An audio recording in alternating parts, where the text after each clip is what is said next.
راحیل میری دوسری بیوی کے پہلے شوہر سے تھا۔ جڑواں بیٹوں کی پیدائش کے وقت کچھ ایسی پیچیدگی پیدا ہوئی کہ میری پہلی بیوی بچ نہ سکی۔ بچوں کی دیکھ بھال کے لیے اماں فوری طور پر خیر النساء کو بیا لائیں اور یوں راحیل بھی ہماری زندگی میں چلا آیا۔ پہلے دن اماں نے اس کا تعارف کرواتے وقت کہا، بیٹا خیر النساء بہت اچھی عورت ہے اور دکھی بھی ہے، تیرے گھر اور بچوں کو بہت پیار سے سنبھالے گی، بس اپنے بچوں کی خاطر تجھے اس کے لڑکے کو بھی گھر میں برداشت کرنا ہوگا۔ اب وہ اس بدذات کو بلا کہاں چھوڑے۔ اماں کی اس بات نے میرے دل میں ایک گرہ لگا دی۔ دل کے ایک کونے میں کینہ پلنے لگا۔ راحیل بہت تمیزدار بچہ تھا۔ ایک چیز جو میں نے شدت سے نوٹ کی کہ میرے سرد رویے کے باوجود وہ مجھ سے بہت محبت کرتا اور میرے رویے سے اسے کوئی فرق نہیں پڑتا تھا۔ صبح جب میں ناشتے کے لیے کھانے کی میز پر آتا تو راحیل انتہائی تمیز کے ساتھ السلام علیکم ابا جان کہتا اور بھاگ کر میرے آگے اخبار رکھتا۔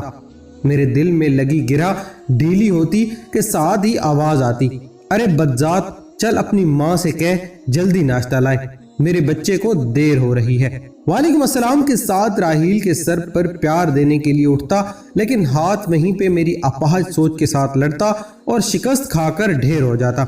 خیر النساء نے میرے گھر اور بچوں کو اچھی طرح سے سنبھالا۔ وہ بہت صابر عورت تھی، کبھی شکوہ زبان پر نہیں لاتی تھی۔ مجھے یاد ہے کہ ایک دن راحیل اس سے پوچھ رہا تھا، امی جان بدذات کیا ہوتا ہے؟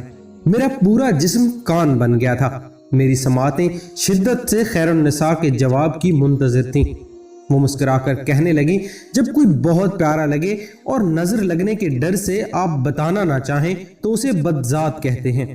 اس دن میں نے دیکھا راحیل بہانے سے سارا دن اماں کے ارد گرد پھرتا رہا۔ کبھی جائے نماز بچھا کر دے رہا ہے اور کبھی ذرا سے کھانسنے پر پانی کا گلاس۔ اماں کی آواز آئی، ارے بدذات، کیوں میری جان کھا رہا ہے؟ ڈرامے باز، جا دفع ہو جا، کچھ پڑھ لے۔ کیا جاہل رہ کر میرے بیٹے کے مال پر عیش کرتا رہے گا؟ راحیل نے کھٹ سے اماں کے گلے میں باہیں ڈالی، چٹا چٹ ان کی گال پر پیار کیا، اچھا پیاری دادی جان کہا اور بھاگ گیا۔ میں وہیں اماں کے تخت کے پاس بیٹھا دیکھ رہا تھا۔ اماں کی آنکھوں میں ہلکی سی نور کی چمک نظر آئی اور پھر معدوم ہو گئی۔ کیسے بدقسمت تھے ہم ماں بیٹا اور کیسے خوش بخت تھے وہ ماں بیٹا۔ خیر النساء نے بچے کے دل میں نفرت کی گرہ نہیں لگنے دی تھی، اور میری ماں اونچے لمبے مرد اور پیشے کے اعتبار سے وکیل کے دل میں کتنی آسانی کے ساتھ گرہ لگانے میں کامیاب ہو گئی تھی۔ مجھے جوتے جمع کرنے کا بہت شوق تھا۔ اچھے جوتے میری کمزوری تھے۔ میری وارڈروب میں ایک سے بڑھ کر ایک جوتا موجود تھا۔ راحیل بہت شوق سے میرے جوتے پالش کیا کرتا۔ کئی بار میں نے اسے بڑی دل جمعی سے جوتے چمکاتے دیکھا، اور سچ بات تو یہ ہے کہ میرا دل خوش ہو جاتا۔ مجھے یاد ہے کہ ایک دفعہ میں نے خوش ہو کر صرف اتنا کہا، واہ راحیل، کمال کر دیا تم نے، اور اسے 500 کا نوٹ انعام دیا۔ بھاگا بھاگا اماں کے کمرے میں گیا اور بولا، دادی دیکھیں، ابا نے مجھے انعام دیا ہے۔ گھر کے ملازمین سے لے کر گھر میں آنے والے ایک ایک مہمان کو بتاتا کہ ابا نے مجھے انعام دیا ہے۔ اماں نے کہا، بدذات دفع ہو جا، اور کہہ کر منہ پھیر لیا۔ کاش اماں اسے خیر النساء کی خاطر ہی ایک بار گلے سے لگا لیتی، جس نے ان کے پوتوں کو اپنے جگر کے ٹکڑے سے بڑھ کر پیار دیا تھا۔ اماں کی لگائی ہوئی نفرت کی دھیمی آنچ پر میری انا کا بت پکتا رہا۔ خیر النساء کی میرے بچوں اور گھر کے ساتھ بے پناہ محبت اور احسان بھی انا کے اس بت کو توڑ نہ پایا۔ راحیل کی تمام خوبیوں کے باوجود میں نے کبھی اسے سینے سے نہیں لگایا تھا، ہاں مگر میں نے اس پر خرچ کرنے یا اس کی ضروریات پوری کرنے میں کوئی کوتاہی نہیں کی۔ خیر النساء اتنے ہی میں مطمئن تھی۔ وقت گزرتا رہا اور بچے بڑے ہو گئے۔ عمر اور علی میرے جڑواں بیٹے تھے، اعلیٰ تعلیم کے لیے ملک سے باہر چلے گئے۔ راحیل نے میٹرک کے بعد تعلیم کو خیر آباد کہہ دیا۔ میرے بہت چاہنے کے باوجود وہ پڑھ نہیں سکا۔ سارے محلے کا لاڈلا تھا۔ صبح کا گھر سے نکلا، شام کو گھر آتا۔ اکثر ہاتھ پر پٹی بندھی ہوتی، جانے کہاں سے چوٹ لگوا کر آتا تھا۔ خیر النساء نے میرے دریافت کرنے پر کہا، مجھے بتا کر جاتا ہے، میری اس پر نظر ہے۔ وقت نے اماں کو ہم سے چھین لیا۔ آخری وقت میں راحیل نے اماں کی بہت خدمت کی۔ کئی بار اپنی گود میں اٹھا کر ہسپتال لے جانے کے لیے گاڑی میں بٹھاتا۔ ان کا کمزور وجود باہوں میں بھر کر کئی راتیں راحیل نے ہسپتال کے بیڈ پر جاگ کر گزاری۔ جانے کس مٹی سے بنا تھا یہ راحیل، حالانکہ اب اس کو بدذات کا مطلب بھی سمجھ آنے لگا تھا۔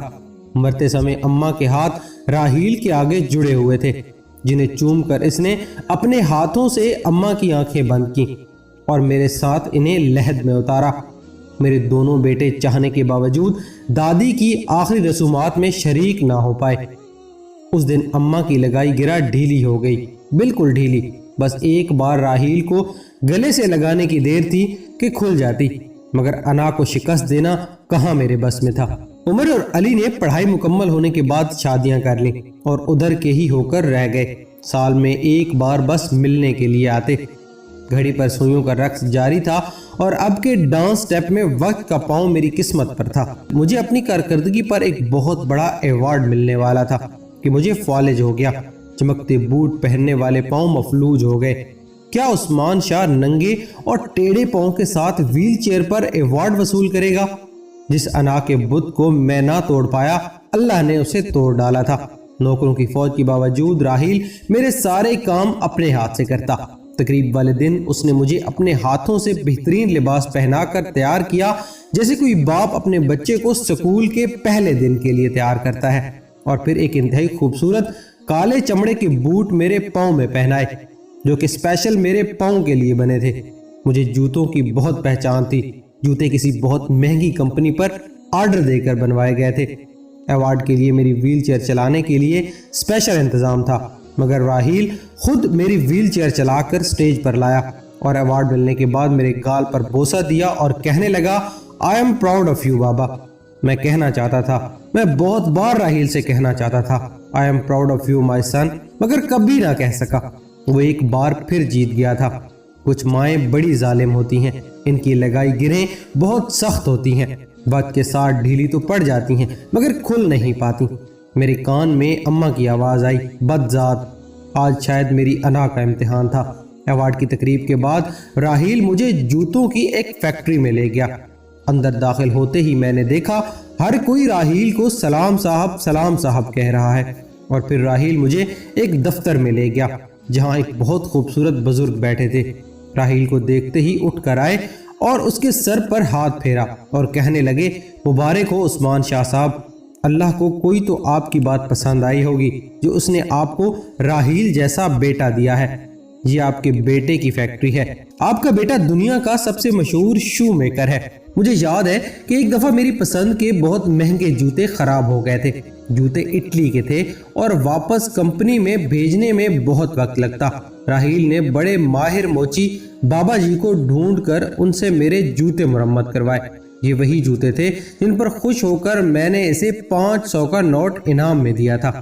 بابا جی کی مہارت دیکھتے ہوئے میرے شوق کی خاطر راحیل نے ان سے جوتے بنانے کا فن سیکھا، اور اب راحیل کے بنائے جوتے پوری دنیا میں مشہور تھے۔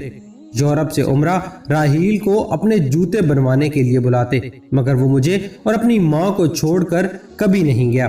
بابا جی نے ساری کہانی سنائی۔ اس وقت راحیل کے پٹی بندے ہاتھ میری آنکھوں کے سامنے آتے رہے۔ اس کے ہاتھوں میں چبھنے والی سوئیاں میرے سارے جسم میں چھید کر گئیں۔ میرے جسم میں سوئیاں ہی سوئیاں چبھی تھیں۔ کون نکالے گا انہیں؟ کیا میری توبہ میرے زخم بھر پائے گی؟ گرہ کھل گئی تھی اور انا کا بت ٹوٹ چکا تھا۔ میں نے راحیل کے سامنے ہاتھ جوڑ دیے، اس راحیل کے سامنے جسے اماں بدذات کہتی تھی۔ راحیل نے میرے آنسو صاف کیے، میرے قدموں میں بیٹھ گیا اور کہنے لگا، میرے سب دوستوں کے پاس ابو تھے، نانی مجھے اللہ سے دعا مانگنے کا کہتی اور میں نے بہت بار اللہ سے دعا مانگی۔ آپ میری دعاؤں کا ثمر تھے، میرے اللہ کا انعام تھے۔ میں آپ سے محبت کیسے نہ کرتا؟ آپ مجھے بہت پیارے ہیں ابا۔ آپ کی نظر کرم 500 کا وہ ایک نوٹ، وہ میری زندگی کتاب کا سب سے بہترین نوٹ بن گیا جس نے میری زندگی بدل ڈالی۔ میں اپنے ابا کا پسندیدہ بیٹا بننا چاہتا تھا اور وہ بن گیا، وہ میرا سب سے پیارا بیٹا بن گیا۔ خیر النساء پاس بیٹھی رو رہی تھی مگر اس کی پیشانی چمک رہی تھی۔ وہ راحیل کی ماں تھی اور اس نے راحیل کو محبت کرنا سکھایا تھا۔ کاش میری ماں نے بھی مجھے محبت کرنا سکھایا ہوتا۔ اس رات جب راحیل نے اپنے ہاتھوں سے بنائے ہوئے میرے بوٹ اتار کر مجھے بیڈ پر لٹایا تو زندگی میں پہلی بار میں نے اس کا ماتھا چوم کر کہا، I am proud of you my son, I love you more than everything۔ انسان انسانیت سے ہے، درد دل کے واسطے پیدا کیا انسان کو، ورنہ اطاعت کے لیے کم نہ تھے کرو بیاں۔ دوستو آپ کو یہ کہانی کیسی لگی ہے کمنٹ میں ضرور بتائیے گا اور اپنے دوستوں کے ساتھ ضرور شیئر کیجیے گا۔ اگر آپ نے ہمارے چینل کو ابھی تک سبسکرائب نہیں کیا تو ضرور کیجیے گا۔